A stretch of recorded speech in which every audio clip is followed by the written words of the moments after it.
আসসালামু আলাইকুম ওরহমতুল্লাহি ওবরকাতুহ। জ্ঞান গর্ব ও তত্ত্ববহুল অনুষ্ঠান ঐতিহাসিক সিদ্ধান্তে আপনাদেরকে জানাচ্ছি আরেকটিবার সুস্বাগত।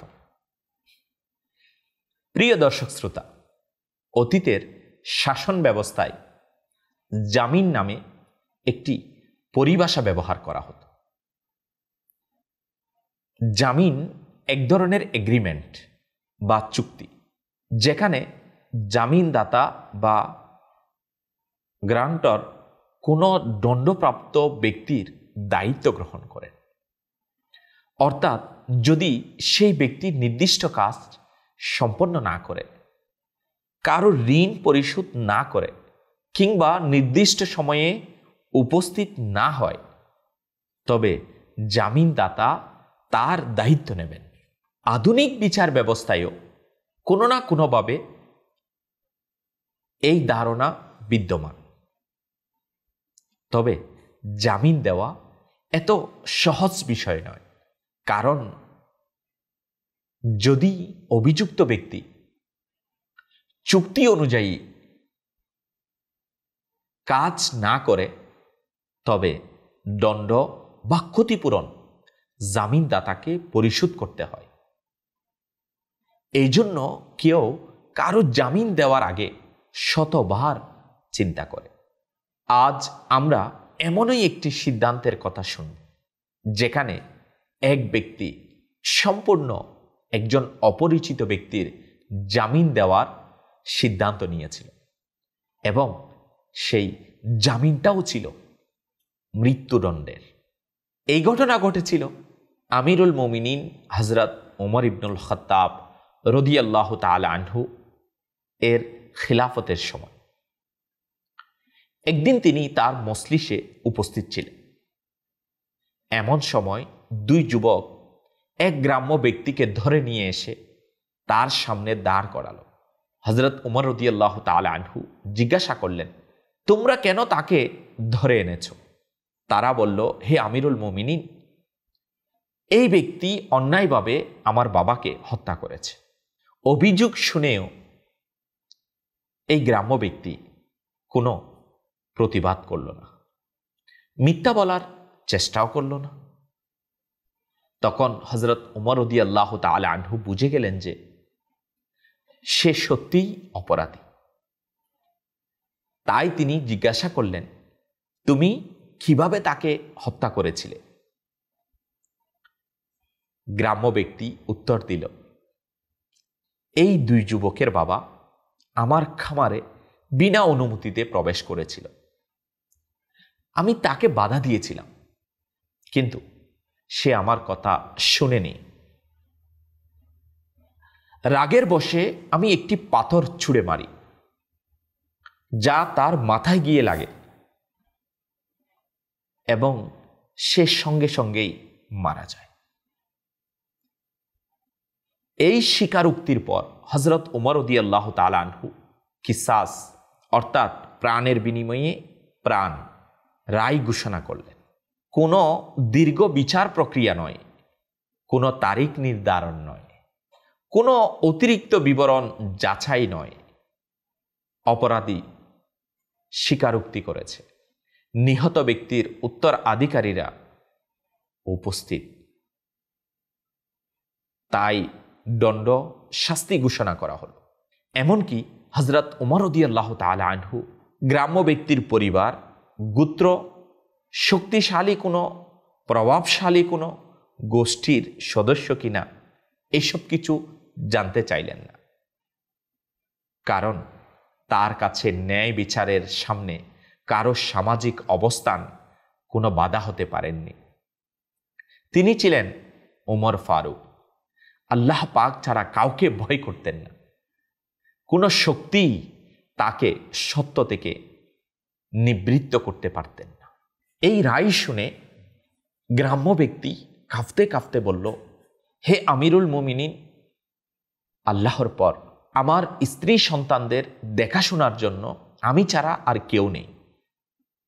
আমি আপনাকে সেই মহান সত্তার কসম দিয়ে বলছি, যিনি আকাশ ও পৃথিবীকে স্থাপন করেছেন আমাকে মাত্র এক রাতের জন্য মুক্তি দিন। আমি গ্রামে গিয়ে আমার স্ত্রী সন্তানদের সঙ্গে দেখা করে তাদের জানিয়ে আসতে চাই যে আমি শীঘ্রই মৃত্যুদণ্ডের সম্মুখীন হব। আমি শপথ করছি আমি ফিরে আসব। হযরত উমর রাদিয়াল্লাহু তাআলা আনহু বলেন, তুমি ফিরে আসবে, এই জামিন কে দেবে? তুমি ফিরে আসবে, এই জামিন কে দিবে? এই প্রশ্নের পর পুরো ক্রাউড,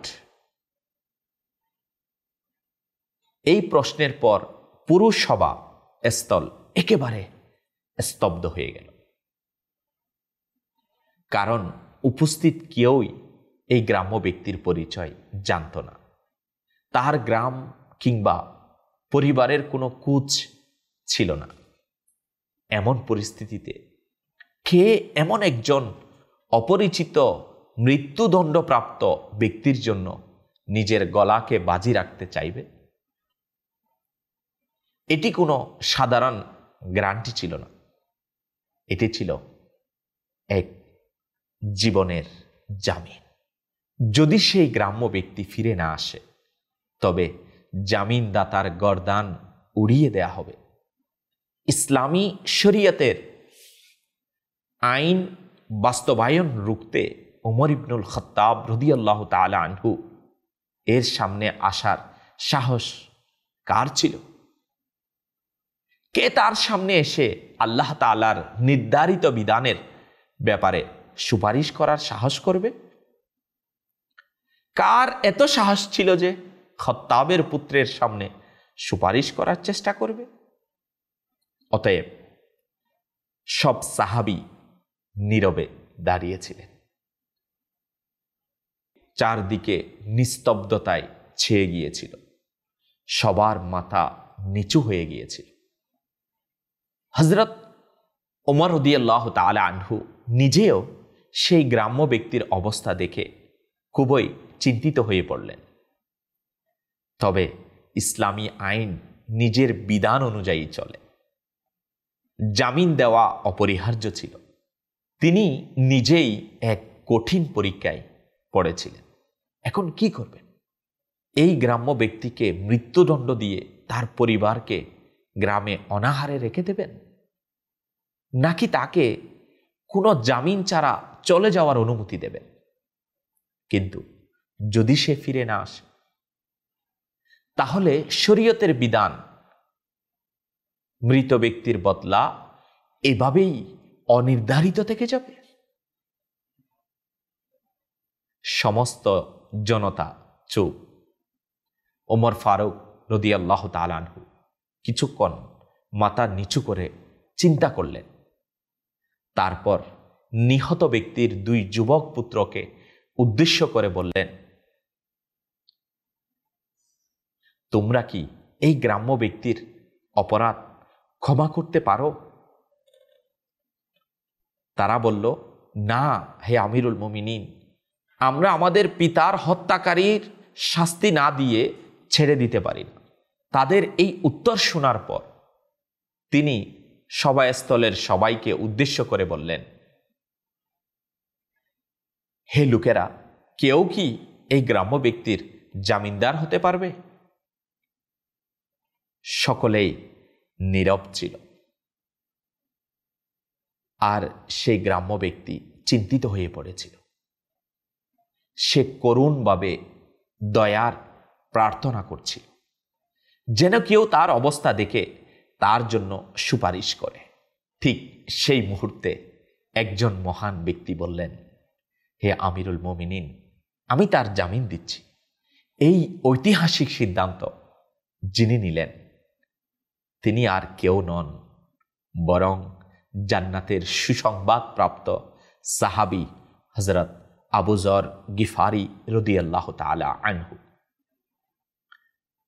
হযরত উমর রাদিয়াল্লাহু তাআলা আনহু অবাক হয়ে জিজ্ঞাসা করলেন, হে আবু যর, আপনি কি এই ব্যক্তিকে আগে থেকেই চিনেন? তিনি বললেন, না, আমি কখনোই তাকে দেখিনি। হযরত উমর রাদিয়াল্লাহু তাআলা আনহু বললেন, তাহলে কেন আপনি তার জামিন নিচ্ছেন? তিনি বললেন, আমি তার চেহারায় একজন সৎ মুমিনের চিহ্ন দেখেছি। আমি নিশ্চিত ইনশাআল্লাহুল করিম সে ফিরে আসবে। আমিরুল মুমিনিন বললেন, হে আবু যর, আপনি কি মনে করছেন যে এই গ্রাম্য ব্যক্তি যদি 3 দিনের মধ্যে ফিরে না আসে তাহলে আমি আপনাকে ছেড়ে দেব এবং আপনার প্রাণ রক্ষা পাবে? অর্থাৎ আমিরুল মুমিনিন তাকে মৃত্যুদণ্ড দিতে দ্বিধা করবেন না। তিনি রাদিয়াল্লাহু তাআলা আনহু বললেন, হে আমিরুল মুমিনিন, একমাত্র আল্লাহ তাআলার কাছেই সাহায্য প্রার্থনা করব। হে আমিরুল মুমিনিন, একমাত্র রবের কাছেই সাহায্য প্রার্থনা করব। এরপর হযরত উমর ফারুক রাদিয়াল্লাহু তাআলা আনহু সেই গ্রাম্য ব্যক্তিকে অনুমতি দিলেন যাতে সে তার স্ত্রী সন্তানদের সাথে দেখা করে শেষ কথা বলে 3 দিনের মধ্যে ফিরে আসতে পারে। অনুমতি পাওয়ার পর সে তার বাড়ির উদ্দেশ্যে রওনা হলো। প্রিয় দর্শক শ্রোতা, সেখানে উপস্থিত লোকদের মনে 2 ধরনের চিন্তা কাজ করছিল। কিছু লোক হযরত আবু যর গিফারি রাদিয়াল্লাহু তাআলা আনহুর সিদ্ধান্তকে সঠিক মনে করেছিলেন, আবার অন্যদের মনে বিভিন্ন ধরনের সংশয় দেখা দিচ্ছিল। তারা ভাবছিল, যদি ফিরে না আসে তাহলে কি হবে? ওমর ফারুক রাদিয়াল্লাহু তাআলা আনহু তো ইসলামের বিধানে কোনো রকম ছাড় দেবেন না, কিন্তু কেউ প্রকৃত সত্য জানত না এই সিদ্ধান্তের পরিণতি আসলেই কি হতে পারে। গ্রাম্য ব্যক্তি চলে যাওয়ার পর 2 দিন পূর্ণ হয়ে গেল। 3য় দিন যখন সে এখনো পৌঁছায়নি, ওমর ফারুক রাদিয়াল্লাহু তাআলা আনহু মদিনাতুল মুনাওয়ারায় আসরের সময় লোকদেরকে একত্রিত করার ঘোষণা দিলেন। কিসাস, মৃত্যুদণ্ড দাবি করা সেই 2 যুবকও এসে হাজির হল এবং এক বিশাল জনসমাগম ঘটে গেল। হযরত আবু যর গিফারি রাদিয়াল্লাহু তাআলা আনহু এসে বসে পড়লেন উমর ফারুক রাদিয়াল্লাহু তাআলা আনহু এর সামনে। উমর ফারুক রাদিয়াল্লাহু তাআলা আনহু জিজ্ঞাসা করলেন, হে আবু যর, এই গ্রাম্য ব্যক্তি কোথায়? তিনি আরজ করলেন, হে আমিরুল মুমিনিন, আমি জানি না। প্রিয় দর্শক শ্রোতা, এই মুহূর্তে হযরত আবু যর গিফারি রাদিয়াল্লাহু তাআলা আনহু বারবার সূর্যের দিকে তাকাচ্ছিলেন, যা দ্রুত অস্তমিত হচ্ছিল। সমস্ত সাহাবায়ে কিরাম আলাইহিম রিদওয়ানগণ নীরব হয়ে মাথা নিচু করে বসেছিলেন। এটাও সত্য যে হযরত আবু যর গিফারি ওমর ফারুকের হৃদয়ের বিশেষ স্থান অধিকার করেছিলেন, কিন্তু বিষয়টি শরীয়তের ছিল, আল্লাহ তাআলার বিধানের ছিল। এটি এমন এক নীতি যা নিয়ে কোনো ছাড় দেওয়া যায় না। এটি এমন এক আইন যা কারো মর্যাদা অনুযায়ী পরিবর্তন করা যায় না। আর এটাই ইসলামের সৌন্দর্য। প্রিয় দর্শক শ্রোতা, সূর্য পশ্চিম দিকে ঢলে পড়েছিল। সূর্যাস্তের ঠিক আগে তার লালচে আভা স্পষ্ট হয়ে উঠেছিল। আর মাত্র কয়েক মুহূর্তের মধ্যেই সূর্য সম্পূর্ণরূপে অস্ত যাবে, 3য় দিনও শেষ হয়ে যাবে। ঠিক সেই মুহূর্তে হঠাৎ সেই গ্রাম্য ব্যক্তি উপস্থিত হল। তাকে দেখতে পেয়ে উমর ফারুক রাদিয়াল্লাহু তাআলা আনহু উচ্চস্বরে আল্লাহু আকবার বলে তাকবীর দিলেন। তাহার সাথে সাথে সমগ্র জনতা তাকবীরের ধ্বনিতে মুখরিত হয়ে উঠল। এরপর সেই গ্রাম্য ব্যক্তি দ্রুত পায়ে জনতার ভিড়ের মধ্য দিয়ে সামনে এগিয়ে আসলো। প্রিয় দর্শক শ্রোতা, একটু চিন্তা করুন তো, এক মুসলমান জামিন চেয়েছিল। কেউ যদি তার জামিনদার না হতো তাহলে ইতিহাস এটাই সাক্ষী হয়ে যেত, এক মুসলমান একদিনের জন্য তার জামিন চেয়েছিল অন্য মুসলমানদের কাছ থেকে, কিন্তু কেউ জামিনদার হতে রাজি হননি। আল্লাহ আল্লাহ, এটা হযরতে আবু যর গিফারি রাদিয়াল্লাহু তাআলা আনহু জামিন হয়ে এটা দৃষ্টান্ত স্থাপন করে দিলেন। এক অপরিচিত মুসলমানের জন্য জামিন নিয়ে এটাই স্থাপন করে গেলেন। আবার অপরদিকে সেই গ্রাম্য মৃত্যুদণ্ড প্রাপ্ত আসামি, সে জামিন নিয়ে যাওয়ার পর ফিরে আসলো। যদি ফিরে না আসতো তাহলে ইতিহাসে এটাই লেখা হতো,